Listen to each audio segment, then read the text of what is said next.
Let's talk a little bit more about the hierarchy of the game objects within our scenes. So, as we're building out our levels, there's a couple interesting things that we want to note. The first thing is that we are going to sort of get more and more complex with the number of objects that we have here, as well as what these objects are and what they represent. So with that in mind, we want to make sure that these objects stay nice and organized. Now, in an ideal world, I would probably name all of these, unless it's just a bunch of cubes like this, so I want to keep them just named cubed. Now, we can imagine if I went and built out a huge dungeon that was big. I would have many, many floor pieces. I would have many, many wall pieces. And my game would just start getting bigger and bigger and bigger and bigger and bigger. And then eventually I would just have so many things in my hierarchy over here that'd be almost unbearable for me to go and look at or for me to even navigate around it.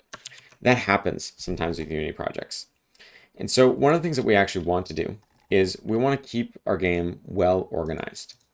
To do that, one of the things that we're going to use is the hierarchy parenting system.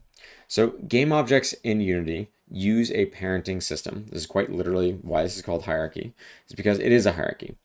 I'm going to select one of these floors and right click on it. And I'm going to say create empty parent. Notice what it did. It created a brand new game object right here. It's just called game object, just an empty game object. And if I look over here, there's no components on it at all. It's just an empty game object. Underneath that game object is this piece of floor, right? This one has the mesh on it, the mesh render, the box color, so on and so forth. I could take all of my floor pieces and put them all underneath this one empty game object, kind of like this. Perfect. Now I have all of my floor pieces underneath the one game object, and I can rename this game object floors, and then I can collapse it. Right? Let's actually just get rid of all these cubes for now.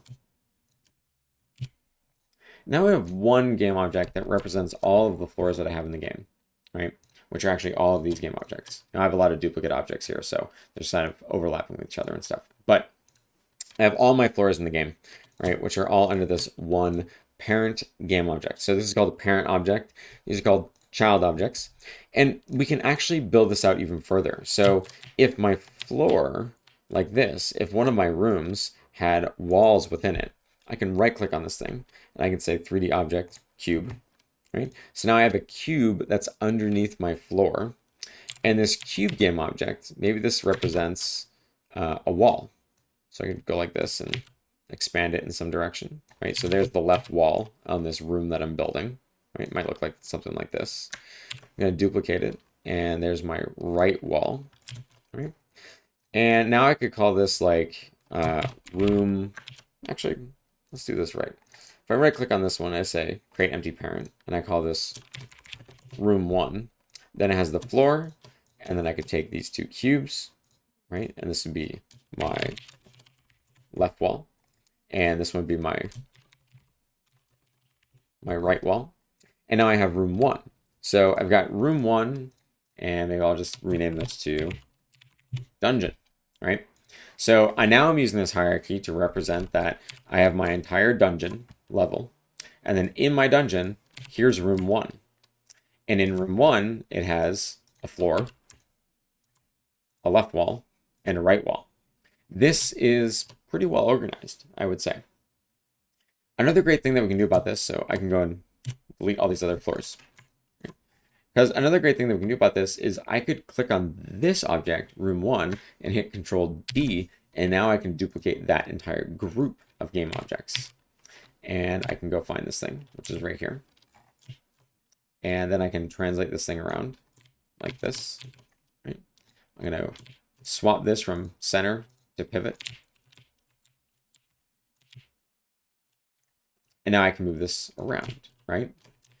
And I could go build out my dungeon like this. Say I had a bunch of different rooms. I'm going to hold V to select a vertex, and then I'm going to snap it to that other vertex. Excellent. Look at that. I got room 1. I have this one. I'm going to call it room 2. Cool. I'm going to duplicate this again. I'm going to call this room 3. I'm going to move this out. I'm going to hold V, grab this one, and snap it. Great. So now I'm starting to build out my dungeon. Right. So far, it's only got 3 rooms. Room 1, room 2, room 3. Now, these rooms could look like, this looks like a hallway right now, but these could look like more full rooms with art within them, with doorways, with, different objects within them, environment pieces and tables and chairs, all that kind of stuff. And they could all still be neatly organized like this within my hierarchy. It's also very common to, in addition, to set up your lights within your rooms like this. So I could add a point light at this position, put it down here, wherever I want it to go, right? I want this thing to be, what am I doing? I want this thing to be, let's just do this.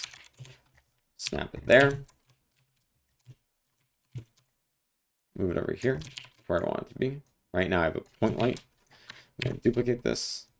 There we go. Now I have 2 lights in my room. They look like this. So I've got my 2 point lights in my room. And I can do the same, room 2, room 3. And now I can select my entire room at once and move this thing around, rotate it, scale it, right? Whatever I want to do with my entire room, which is a collection of game objects. So this is what the parenting system looks like in the hierarchy, which is a really useful tool for organization and grouping game objects together. The other thing I'll note is as I'm grabbing my room and moving it around and rotating it or doing whatever, I'm actually modifying the transform information on this room game object. So notice how my position and rotation and scale are being modified here. So I can move this thing around and it's changing the position, rotation, scale of my room game object, not of these within it. All right. So if I set my floor to be at position 0, 0, 0, and maybe over there, but then as I modify my room, right, to move it way over here, right, I'm modifying my room's position. If I go look at my floor again, it's still at position 0, 0, 0. This is called the local position of this game object, which is the position of this game object relative to its parent. So the position of this floor is actually equal to its position plus its parent's position plus its parent's position all the way up the chain of game objects. So this is how we get that nice grouping between game objects. And this works for scale as well as rotation as well.